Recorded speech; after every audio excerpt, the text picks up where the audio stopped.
Welcome to the No Quit Living podcast. Our primary objective is to motivate and inspire our listeners to never quit. The reality of life is simple. We all fall. We all fail. At times, we get knocked down. The question is, do we get back up? Are we stronger? Are we better prepared to attain the maximum of our potential? Thank you for joining our No Quit tribe. As you go for your greatness today, never quit. And remember, we rise by lifting others up. Welcome to episode number 272 of the No Quit Living podcast. I'm your host, Christopher J. Worth, and today's theme of the day is change. Our quote of the day comes to us from Socrates. The secret to change is to focus all of your energy, not on fighting the old, but on building the new.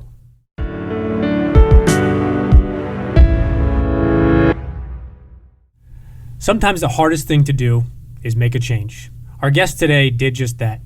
Jason Beim looked at a picture of himself from graduation, and he made a decision it was time to change.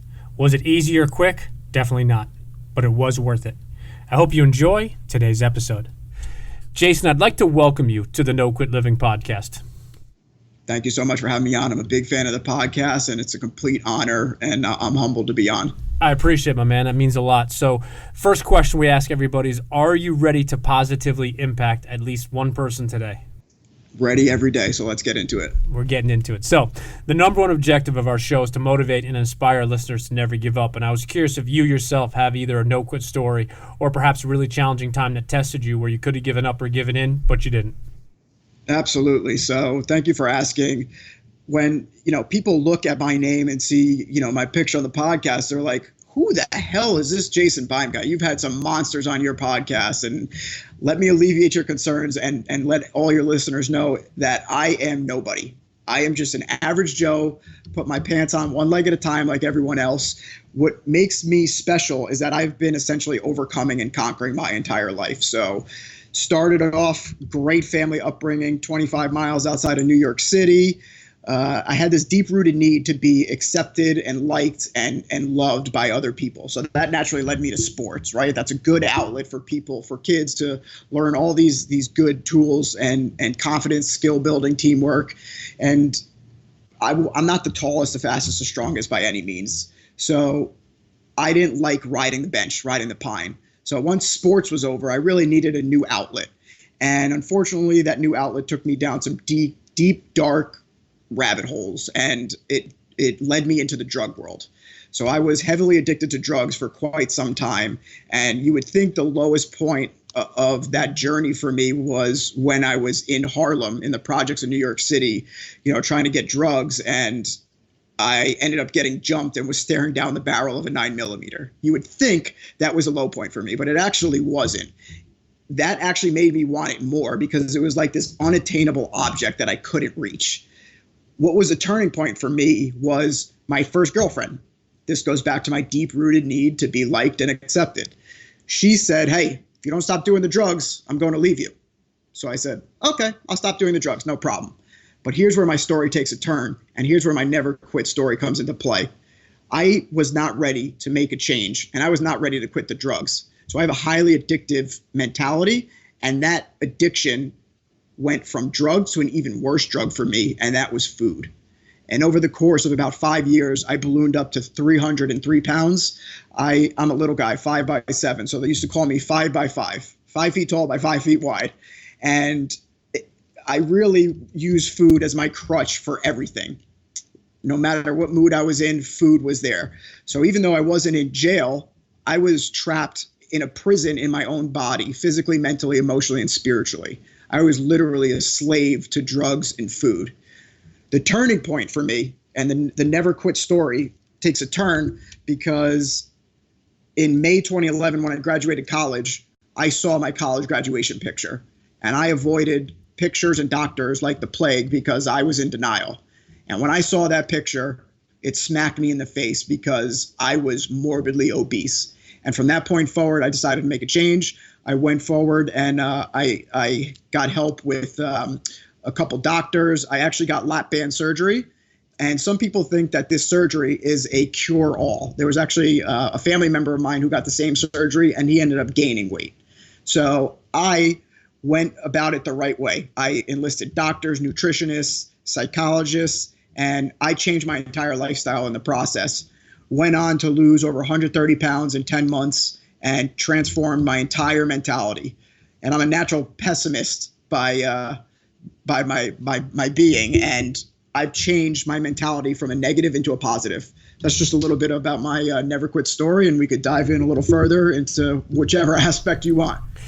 I think there's a lot to dive in there. So the last thing you shared, which I want to touch on, but before that, I just want to say I appreciate you sharing your story. I think the incredible part of this podcast and any podcast really is the opportunity to connect with people, and when people are willing and open to be transparent and, in this case, vulnerable with their story. I think that's what allows listeners to connect with each guest and say, you know what, maybe I'm not going through the exact same thing. Maybe I'm going through something that's similar, but the reality in life, we all struggle, which is why I think our podcast has been successful, because everybody gets knocked down. Typically, we get knocked down multiple times, and the question is, are you going to get up better? Are you going to get up stronger? And in essence, a better version of yourself, which you did. So I wanted to touch on one thing you said near the end in interesting perspective, is switching into that positive mindset and changing that. That for so many people is more difficult than losing weight or stopping smoking or something like that. And I'm not in any way saying what you did with that weight loss and that is not impressive. That's unbelievably impressive within itself. But I think the one challenge that so many people have is that inner mental challenge, and that's the hardest person to compete against, because when you look in that mirror every single day, that person's staring down right at you. So was there something specific, or was there a turning point where you really felt the tide turning, going from being more pessimistic to this I guess optimistic and this positive mindset, or was it just throughout the entire process? It was really a 10-year transformation, but if I can pinpoint one exact moment, it was the book Ego is the Enemy by Ryan Holiday. So I was the guy who was a complete egomaniac. I was a materialistic person. I was chasing the dollar. I was the guy who would wear the cufflinks in the suit, be the loudest in the room. Now, I learned this too late in life. I was always when I was younger, when I was a little guy, I was always the hothead, the angry kid. And I learned this too late, that it's okay to have those feelings, but you need to internalize that. And what I did was I used that negativity, and that's now my fuel. That's now my passion, burning desire. We're being bombarded by negativity on every single level, wherever we look. The news, social media, friends, family members. We are just naturally negative people, and especially with what's going on now with COVID, everything is negative.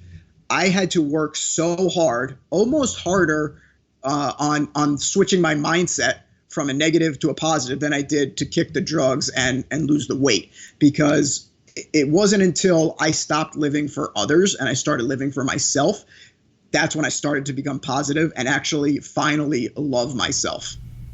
No, I think that's incredibly powerful, and I think you said it really well, and it's so true, unfortunately, and our listeners know that I always talk about the importance of controlling what's in front of your eyes, what's in your ears, and ultimately what comes out of your mouth. And I think right now, not just with this pandemic that we're going through now, it's before, and it's going to be in 5-10 years from now. Negativity sells. Unfortunately, you look at the news, that's the first thing. And it used to be, I'm a few years older than you, but it used to be growing up, it was the opposite. It was the positive. It was spreading inspiration. It was spreading joy. Now you look at news and it's fires burning, murders, someone stabbed. I hate Trump. I hate Biden. I hate this. And I think the reality is, we need to switch that. So I'm glad that you identified that, and I appreciate you touching on it. So for our listeners, why don't you just tell us a little bit what you're doing today and kind of who you are? So that's a great question. And for the longest time, I didn't have an answer to that, because I didn't know who I was. I was a guy who was completely uncomfortable in my skin. My skin would be crawling. I was insecure. I was unable to be accountable to myself. I was unable to even look in the mirror. So now, through my overcome story, I've transformed that into a new coaching brand called Jump Above Boundaries, which is a play off my initials, Jason A. Beim, Jump Above Boundaries, because we want to jump above any boundaries that are holding us back in life. And basically, I'm going to be an accountability coach, a motivational coach. I'm going to be there for my clients every step of the way. I have a couple clients right now. They're doing some great, great things. And that's my passion project. I do have a 9-to-5 job. So this is outside of my working hours. So I'm working on my business early before work, late after work. And this is really my passion project because, like I said, I'm just an average Joe. And I think I could help a lot of people through my story because, you know, it's really difficult to look up to and relate to someone who's had it easy their entire life.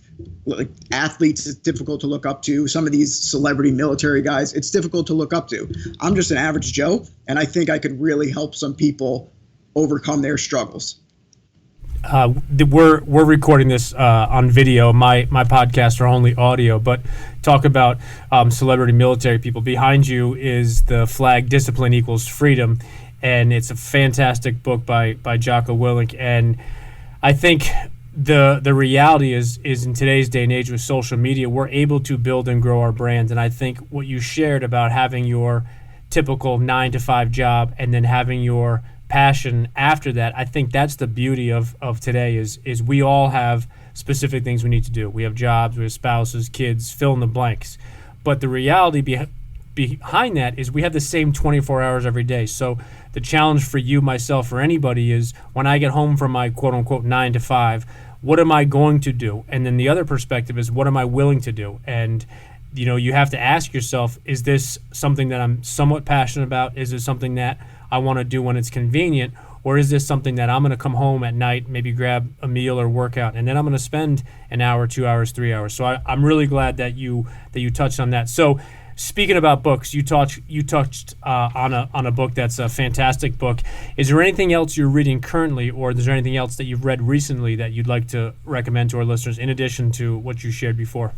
Absolutely. I'm a voracious reader, and now more so than ever, I have so much time on my hands. So I'm actively seeking out books to better myself. So sticking with Ryan Holiday, I'm currently finishing up Obstacle is the Way, and Ego is the Enemy is really the one that changed my outlook on life. And basically that one says ego is the root of all evil.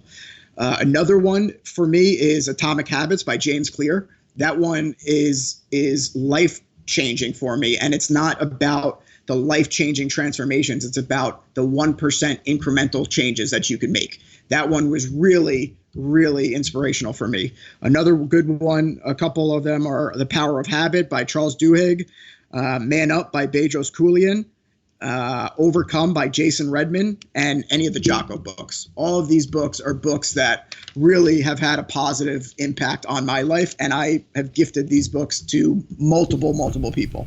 I think that last part you said was awesome. I have the habit of doing that myself. When I find a book that I really like, what I end up doing is I end up buying a copy or two, because when I have a book, I circle, I highlight, I underline, I fold the pages down, I put bookmarks in, I put post-it notes. And so if you came into my office and said, hey, Chris, I'd say, nope, you can't have this book or read it, but here you go, have your own copy. And I think it's something that is important. And I know for a fact there's science behind actually reading a book as opposed to reading it on a tablet or listening to an audiobook. And not that, neither of those are good things. They're definitely good things, but there's science and specific science behind when you actually physically have a book and you read it, your retention level is just a little bit higher, which I think, and I found myself to be so true.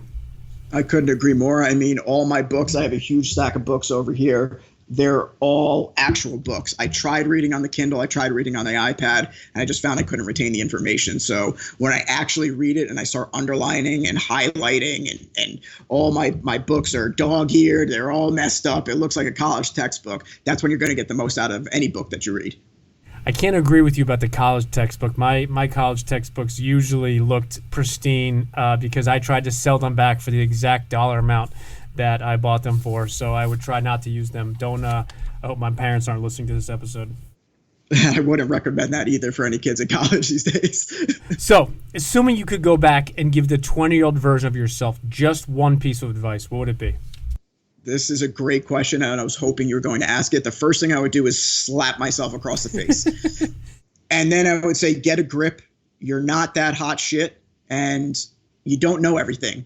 You need to subordinate your ego, take a step back, and you don't know what you don't know yet. There's so much more to life, and things will get better. So I meant to ask it before, and we got caught up a bit in the conversation. Going back to reading and personal development, you talked about the one book, Ego is the Enemy, that really started it for you. What was the turning point as far as what led you to either begin working on yourself or actually picking up a book? Because I think there's so many people that have tweaked and changed, but there's a famous quote that most people don't get past the start. So I guess, was there one person, was there a mentor, was there somebody that really reached out to you and got you into that, or did it just happen naturally as you were going through this progressive change? So a little bit of both. I talk about with my clients that you need to have an internal and an external board of directors. So your internal board of directors is anyone that's going to hold you accountable, who is in your immediate life. So friends, family, mentors, you name it. Your external board of directors are the people that you follow, from the periphery. So you may not know them, but they could still act in a mentor capacity to you. So you need to have those people in your life. And all throughout my life, that has kind of changed. So in the beginning, God bless my parents, it was them, because they did everything in their power to try and get me healthy. They tried getting me a treadmill, tried getting me a personal trainer, getting me, gym equipment. And every time I go to these coaches, I wouldn't see any success because I wasn't fully ready to make a change yet. I was just going through the motions and I was just placating them. It wasn't until I was fully ready to make a change, that's when things started to happen. And all throughout this transformational journey of mine, I've had all these different types of mentors. Now a good one is Ray Cashcare and Jason Redman, two Navy SEALs. They're great positive influences. Bedros Keuilian is a good mentor of mine as well. He's an external board of director member for me. James Clear, like Atomic Habits, that is my number one book that I would recommend to people. So I've had all throughout my journey all these different types of positive people who have been, impacting me in some way or the other. I think it's really neat how you just shared that, both the internal and external board of directors, but you also spoke about something about people that have had a positive impact in your life. And unless I'm mistaken, I'm sure you've probably not met or had a direct relationship with James Clear. I have not yet. So that was a good guess. It would have ruined the question, or I'd have to edit it out. But my point of that is very simple as this is, 15, 20 years ago, there was not the internet to the level it was now. There were not cell phones. There was not social media. There was a library. There was a bookstore. And there were these events that were few and far between, probably in the city and some in Jersey and places around that, that you have to drive to. But where technology is today, it's possible to have mentors in your life, and very successful mentors that are possibly very famous, and you can have them in your life and have them as a support system through books, through podcasts, through YouTube channels, through their websites, their products and courses. And I just wanted to touch on that because I think it's really important for people to understand the ability to connect with people the way it is today. And there's the saying 6 degrees of separation. I think it's the Kevin Bacon rule. I'm a firm believer in 1 degree of separation. And ironically, you and I connected a little while back, and we had a little back and forth on Instagram, and then 2 other people have connected with you and said, hey, you got to connect with this guy. And the reality is you and I were connected 1 person away, and 3 of those people who were 1 person away are very good friends of mine. So I think it's really neat how you can go ahead and use that, and not just from you, but for anybody. And I hope our listeners take that perspective out of the fact that you shared some pretty significant books that have been successful, but more importantly, people that are doing significant things because they are helping other people in different ways. Absolutely. I couldn't agree more. I mean, we've never been more connected than we have been today. And social media could be a blessing and it could also be a curse. So what I actually did for myself was I did a complete audit on my social media. I went down and I looked at every single person I was following. And if they didn't provide some type of value, weren't positive, or I just didn't know them, I unfollowed them. So I went through and I unfollowed probably about 1,500 people because they weren't positively impacting my life. So social media can be a blessing because you have to go out and seek the positive. It's there, but there's also the negative aspect to it. You have to tune it out. And once you get it out of your life, it won't negatively affect you. I think that's so neat that you said that. I was just on a podcast myself as a guest this afternoon, and we were talking about that very same thing. And what I said is I said social media is both the best thing and it's the worst thing. And then we was on video, and the guest kind of looked at me, a little bit surprised, but I took it to the same place that you just went to, in the sense that you have to do that audit of yourself. The people that are in your circle. Jim Rohn has a famous quote, which I've said a million times in the show. You are the average of the 5 people you spend the most of your time with. That's not just those physical people. So whether it's a girlfriend, a boyfriend, a husband, a wife, family members, friends, it also deals with what are you putting in front of your eyes? What are you putting in your ears? And if you're on social media, like a lot of people are, especially during this pandemic with a lot more free time or a lot more slowed down time, it could be 5 minutes, it could be an hour, it could be 2 or 3 hours of people scroll through and do different things. And if, to your point, if you're just seeing that negativity, it's going to eat at you. It doesn't matter how positive you are. It doesn't matter how positive I am. If we're continually putting those negative things, those negative people in front of our eyes, in our ears, it's going to have an impact on us. So I'm really, really glad that you touched on that, because I think it's really important, especially today's day and age when everything is coming at us from all different angles. It's a noise, a vibration, a sound, light. It's coming at us, and like I said before, it's always negativity first. Unfortunately, people lead with negativity because it grabs people's attention. I'm hoping that people like us can flip the script on that, in the sense of lead with positivity first, lead with inspirational stories, inspirational people, inspirational companies or entities that are doing good things to promote goodness and promote positivity first and foremost, as opposed to trying to knock people down. So I'm super, super glad that you touched on that. I'm curious to get your answer on this question. If I could grant you dinner with anybody, dead or alive, who would you pick? That one is a difficult one, but so I'll start with a little story and then I'll give you my answer. So I had a best friend, and I said he was in the 10th Mountain Division in the Army. My brother, and we were super close. He came back from Afghanistan, and he never came back. And unfortunately, he took his life. And that eats at me every day. We spoke the Thursday before he did it, and he did it on a Saturday. And I would love to have dinner with him and just ask him why, and if there's anything I could have done to take away his pain, because he didn't deserve that. He had everything going for him. He had a wife and a kid and super successful. And I just wanted to have dinner with him or just have a last conversation with him and ask why.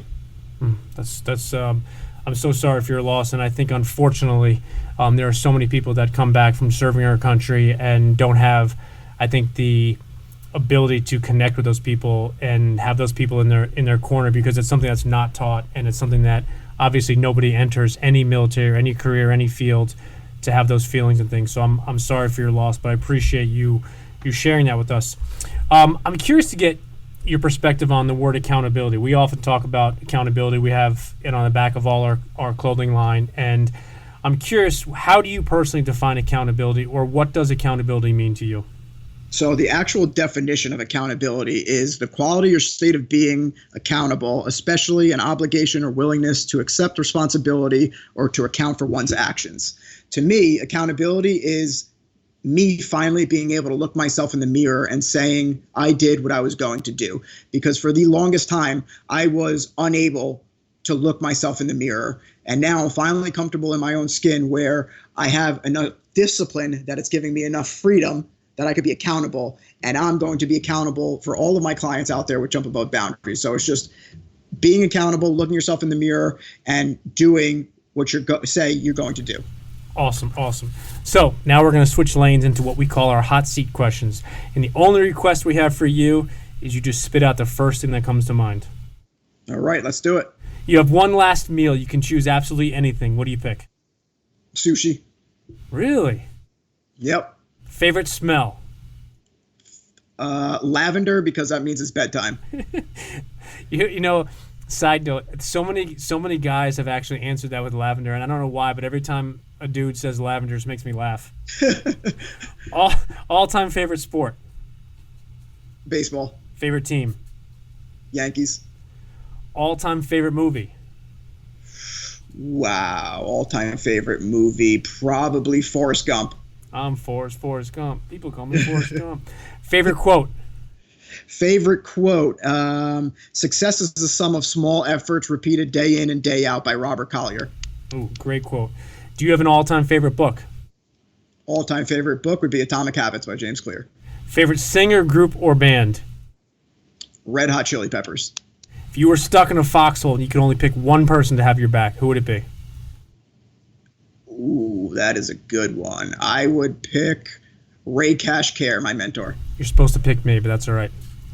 You as well. Awesome. So we're gonna change lanes here for a second. I just have to share a kind of funny story. So my roommate, my sophomore and junior year in college, one of my very good friends, I'm not sure why, but he was infatuated with the movie Forrest Gump, and this growing up before college, and he watched it, and whenever he was drunk lying in bed, at night he would always start reciting Forrest Gump lines. And at first I was like, dude, you gotta stop. I'm like, what are you doing? But then he'd be quiet for a little bit, and then just out of nowhere be like, gumbo, shrimp, fried shrimp kebab, you can have, and he would go, and I would crack up, and then it would just go that literally for like 20 minutes, half hour, whenever he was drinking. So I think I know every single Forrest Gump line just because of my roommate in college.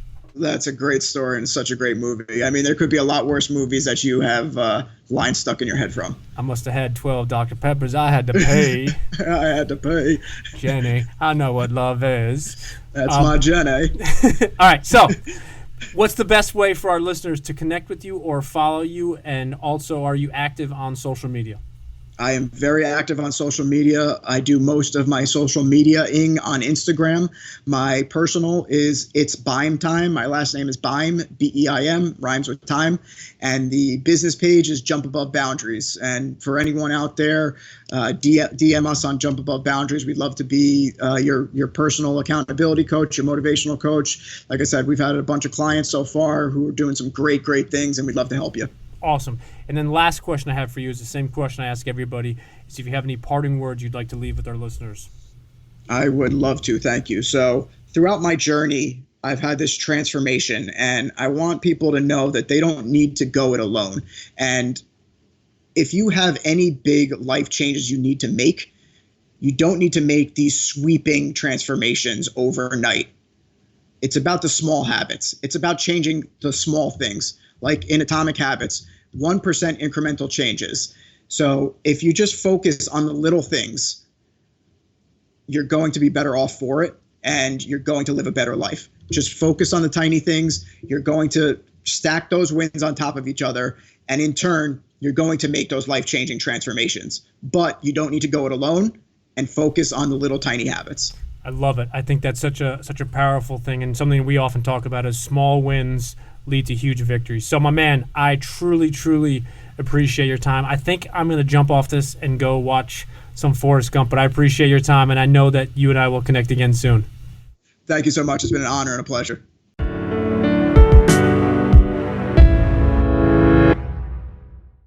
Thank you for listening to episode number 272. After losing 130 pounds in only 10 months, Jason definitely made a significant physical change. However, he's also put in the work regarding his mindset, and today he's coaching other people and helping them become better versions of themselves. Jason shared something that I don't think I've heard before: internal and external board of directors. Jason defined those internal board of directors as anyone that's going to hold you accountable. Your external board of directors are those people you follow from the periphery, and maybe you might never meet them in person or ever speak to them. So as we conclude today's episode, I want to challenge you. If there is something you want to change in your life, start today. Don't do it for notoriety, and don't do it for someone else. Simply make that change for yourself. And remember, we rise by lifting others up. And lastly, to our listeners, thank you. We truly appreciate your time, and we hope our episodes inspire you to keep on attacking life and never giving up. To quote Dr. Norman Vincent Peale, it's always too early to quit.